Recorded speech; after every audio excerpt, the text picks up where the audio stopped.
morning, Metalheads Unit. Welcome to a new episode of the Metal Meltdown, and today we're looking at the latest album from Child Bite, entitled Blow Off the Omens. So, quick little funny story for y'all.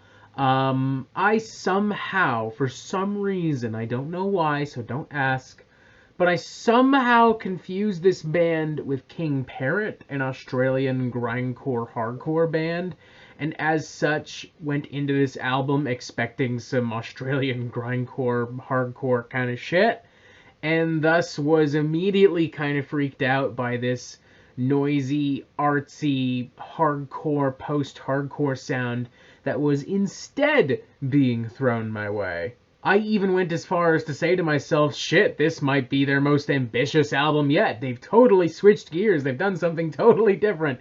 And then I looked at their other records and went, wait a minute, this is a completely fucking different band. Again, I really don't know how that whole mix-up happened. I don't know if I listened to the two bands at the same time once a couple years ago and they just kind of merged into one in my head. With all this in mind, Blow Off the Omens is inherently somewhat surprising and jarring, but let's assume for a moment that you're a smart human being, unlike myself, and you did not make that similar mistake. In that scenario, this is still a pretty surprising and jarring record. There's a mixture of soundscapes and ideas that borrows from some of the weirdest and most experimental corners of hard rock and heavy metal music, ultimately sounding kind of like a modern interpretation of Voivod and the Rollins Band. It's very brash, very angular, a lot of weird shouted vocals alongside some weird, strange guitar tones and riffs and drum patterns. I mean, Jesus Christ, even the album artwork looks like some surrealist 3D artwork. There's just something really odd and off-putting about this entire package. And that, if I may say, is the best and also the worst thing about it. Because in its best moments, it is fascinatingly funky and bizarre, and it catches your attention with all of its unique ideas and musical stylings. But in its worst moments, it just kind of gets by on simply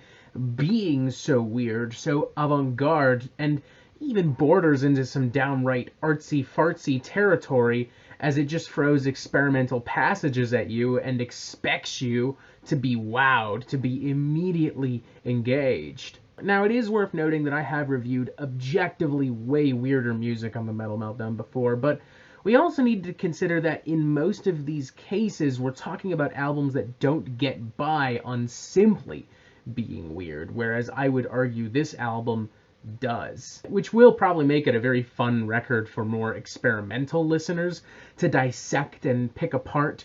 But for more casual listeners and for general metalheads, I feel like this is just going to be a somewhat awkward and difficult listen. And of course the record doesn't waste any time getting into any of this territory, as opening track Mock Ecstasy throws some punk riffs at you, elevated by some very weird operatic vocal antics and some very strange, jarring little guitar licks interplaced throughout the track that do give it kind of this Voivodian flair. And it really only gets stranger from there. Take, for instance, the track Vex Life, which kind of sloppily jogs around like someone who's had a little bit too much to drink. Like, it just feels really drawled out and sluggish, and the guitar work, intentionally possibly, doesn't line up with a whole lot of what's actually happening within the song.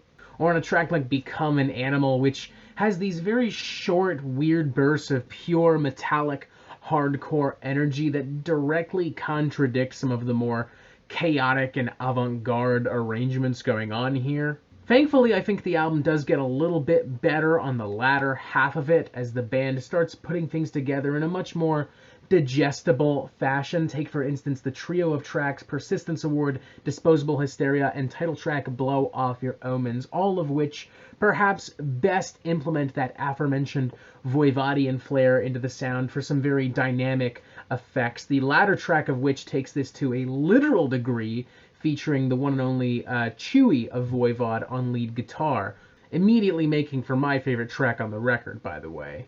But even in this scenario, can I honestly say I would pick this over Voivod?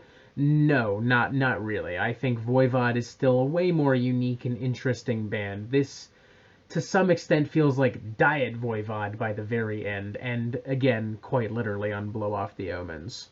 Look, I'll happily give props to everyone who worked on this record. The energy is there, the production value is there, it sounds really good, it's performed really tight. I just don't think the music itself is arranged all that well, and I think it could just be better put together and better executed.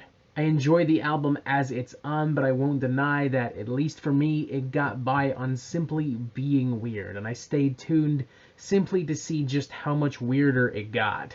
For these reasons, I gotta go with a 2.5 out of 5. I just don't think that there are enough interesting things going on to satisfy me. Now, I'm more than willing to accept that maybe this has something to do with the fact that I just inherently wasn't expecting this. I mean, as I said in the beginning of the review, I was literally expecting a completely different kind of record, and if you want to say that that impacted how I feel, I don't suppose you'd be wrong, but for the record, I don't feel like it did. But hey, you do you.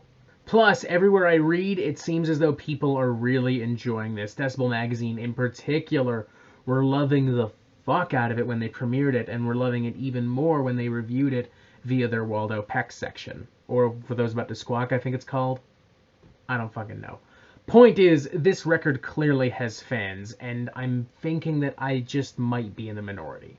If that's the case, then so be it, especially when, based on what I've actually heard from Child Bite, this seems pretty much in line with what people do want and expect from them, and not from the version that they very foolishly concocted in their heads. That's my bad. I'll happily once again claim that. And if you happen to be one of those people, by the way, and you do love this record, let me know. I legitimately would like to hear more about how other people see this, because I want to give this record another chance. I want to give it more time to digest. I want to spend a little bit more time with it.